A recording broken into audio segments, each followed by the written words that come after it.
사실 만나서 이 남북 관계 이야기를 할 때는 서로 부딪히면서 소통을 해야 공감이 가고 그러는데 이렇게 뭐 강의하듯이 전달하려면 전달성이 좀 떨어지긴 하지만 나름대로 제가 경험했던 이야기들을 담으면서 짧은 시간이라서 비하인드를 섞어서 할 수 있을지 모르겠습니다. 이건 진행해 보겠습니다.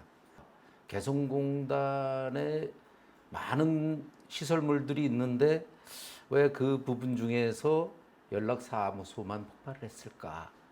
이제 내용을 모르시는 분들이겠지만 사실 이 개성공단의 그 시설물 중에서 유일하게 남북연락사무소는 외적인 그 업무를 담당하던 기관이었고 개성공단 시설물에 대해서는 이제 공식적으로 손을 대지 않아서 그 부분이 나름대로 북쪽에 고민이 좀 있었고 남북 화해 협력의 상징이었던 우리 개성공단 특히 무엇을 했었는지 한번 들여다보면서 전개해 보겠습니다. 저는 나름대로 그 개성공단 진출 이후에 기업인으로 출발을 했지만 개성에 가서 만난 것은 평화였습니다. 개성공단과 코로나 두 가지 공통점이 하나가 있는데 코로나가 언제 끝날지 모른다는 그런 불확실성, 개성공단이 언제 열릴지 모른다는 불확실성. 그런데 거기에 희망을 갖고 출발을 하는 겁니다. 개성공단은 상당히 원대한 꿈을 갖고 시작을 했습니다.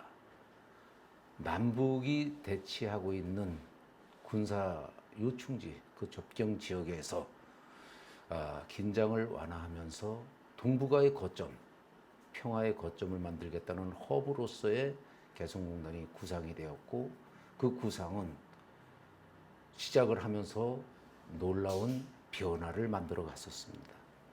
중국의 그 변화는 결국은 등수평께서 심천이라는 특구를 통해서 경제 교류를 한 것이 중국 실질적인 변화의 큰 물꼬가 됐다. 북한도 마찬가지로 서울과 가장 근접한 개성공단에다가 이런 프로젝트를 진행을 한다라면 상당히 큰 남북 간의 변화가 올 것이다. 이렇게 원대한 꿈을 갖고 시작했던 개성공단이 어느 날 갑자기 예고도 없이 문을 닫게 되는 비운을 맞게 됩니다. 공단이 갖고 있는 가치는 북쪽에 주민들의 민생을 지원하면서도 시장 경제의 싹인 그 경제 활성화를 이루는 묘목장으로서의 역할을 하고 있었기 때문에 북쪽은 체제 변화가 너무 빨리 이루어지는 것에 대한 두려움으로서 길들이기를 하는 그런 것으로 생각을 했었고 잠정 중단 6개월 만에 개성공단을 다시 재개하면서 그때 합의한 것이 뭔가 하면 어떤 경우에도 불구하고 개성공단은 중단하지 않는다고 남북 당국이 합의를 하는 그런 일이 있었습니다. 그러니까 개성공단 중단에 대한 원인조차 추측으로 결국 중단했다라는 이런 안타까운 얘기를 하고 또 나중에 우리가 적폐청산을 하는 측면에서 이렇게 그 개성공단에 대한 중단의 원인을 풀어봤을 때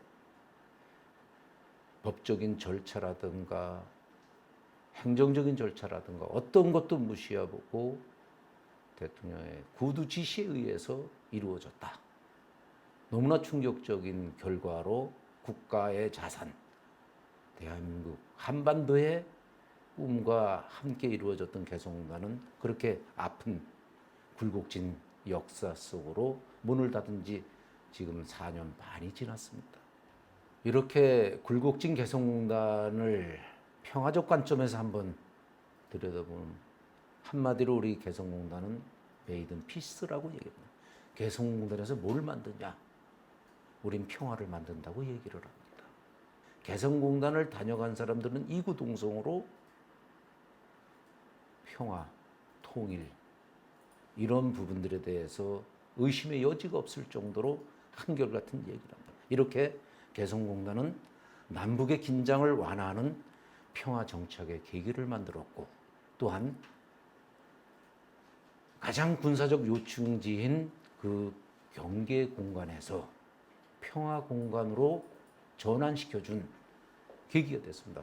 그다음에 공동체 실현으로 평화 경제가 결국 북한 주민의 민생을 지원하는 인도적 지원 사업으로서 유엔에서조차도 그 부분에 대해서 상당히 긍정적인 평가를 해줬고, 이만큼 개성공단은 한반도의 거점 도시로서 평화 경제를 구축하는 중요한 역할을 했고, 또한 우리 민족의 이질감을 해소하고 동질성을 회복하는 데도 중추적인 역할을 해온 것이 우리는 한마디로 메이드 인 피스라고 표현을 합니다.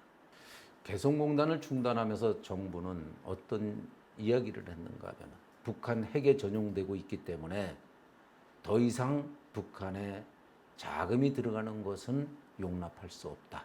그래서 핵에 전용되는 걸 막기 위해서 중단한다고 했고, 또한 우리 국민들의 불안감을 가중시키고 있고 생활에 또는 어려움을 처할 수 있는 이런 위험 요인이 있기 때문에 개성공단은 중단할 수밖에 없다라는 이야기를 했습니다. 막상 기업들 입장에선 개성공단이 재개되기 위한 노력을 하면서 생존이 곧 재개다라는 어떤 똘똘 뭉친 그런 마음으로서 입주기업이 그 생존을 위한 노력들을 하게 되는데, 이런 부분들이 정부하고는 거대한 그 시각차가 발생을 했고 결국 그것은 고스란히 피해를 안게 되는 계기가 됐습니다.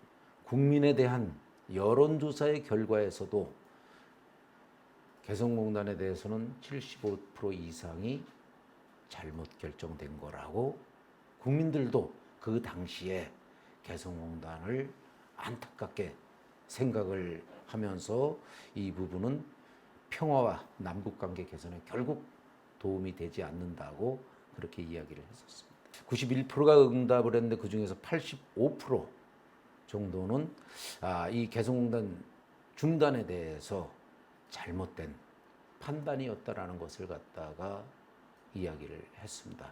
이만큼 또 입주기업 입장에서도 이런 결과들을 조사를 해봤더니 많은 기업들이 응답하기에 거의 모든 기업들은 개성공단이 열리면 다시 들어가야 된다고 할 정도로 재개에 대한 강력한 의지를 갖고 있으면서 이 잘못된 부분들을 안타깝게 생각하는 그런 입장이었습니다. 공교롭게도 국내의 경영 환경이 맞지를 않아서 베트남으로 많이 기업들이 나갔으면 가장 그래도 여건이 좋은 베트남에 많은 기업들이 진출을 해서 조업을 하고 있는데, 그 기업들은 이구동성으로 하는 이야기가 개성공단하고는 비교할 수 없다.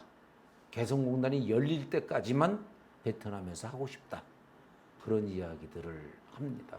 개성공단이 준 교훈, 결국 남북 간의 신뢰를 상실하는 계기를 마련했습니다. 또한 남북교류협력은 개성공단 중단 이후에 그대로 멈춰져 있는 그런 상황입니다. 개성공단 사례를 통해서 남북경협은 어떤 희망을 가질 수 있을까 하는 5만 5천 명 가까운 근로자들이 종사하면서 30억 불 누적 금액까지 만들어냈던 막 성과를 이루려던 그런 상태에서 멈춰선 겁니다. 경제적 효과는 사실 북쪽이 불만하는 것이 북쪽에 들어가는 것보다 남쪽으로 훨씬 더 많은 이득이 간다고 해서 북쪽에서 상당한 불만을 피력을 했습니다.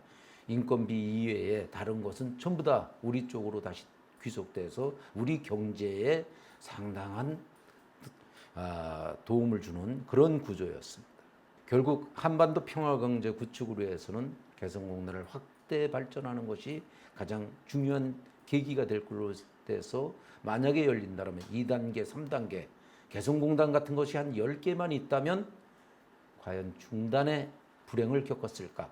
이것은 개성공단을 확산, 남북교류를 확산하면서 평화경제를 만드는 것이 결국은 남북관계의 중요한 교두보를 만들 수 있는 계기가 되는 겁니다. 남북 관계의 포스트 코로나를 통한 새로운 평화 경제를 만들 수 있는 중요한 계기가 되고, 북쪽도 4차 산업혁명에 준하는 점핑, 단번에 도약이라고 하는 토대를 지금 만들어가고 있습니다. 그런 축에서 한국판 뉴딜 정책이 어쩌면 남북 관계의 교두보를 만든다면 새로운 이정표가 되지 않을까. 특히 보건 방역. 그래서 저희들이 국회나 여러 곳에 마스크를 우리가 개성공단에서 만들어서 하루에 1,000만 장 이상 만든다라면은 이 문제를 상당히 위기 극복에도 도움이 되지 않냐. 또 평화 산업으로서, 평화 경제로서의 큰 가치가 있다고 생각을 하고 있습니다. 개성공단은 테스트 베드로서, 평화 경제의 테스트 베드로서의 중요한 역할을 했던 거고, 그런 공단을 10개, 20개 많이 만들어서 남북 평화 시대를, 남북 평화 경제 시대를 열어야 되지 않을까 하는 그런 소망과 그 소회를 두면서 오늘 이 시간을 마치도록 하겠습니다. 감사합니다.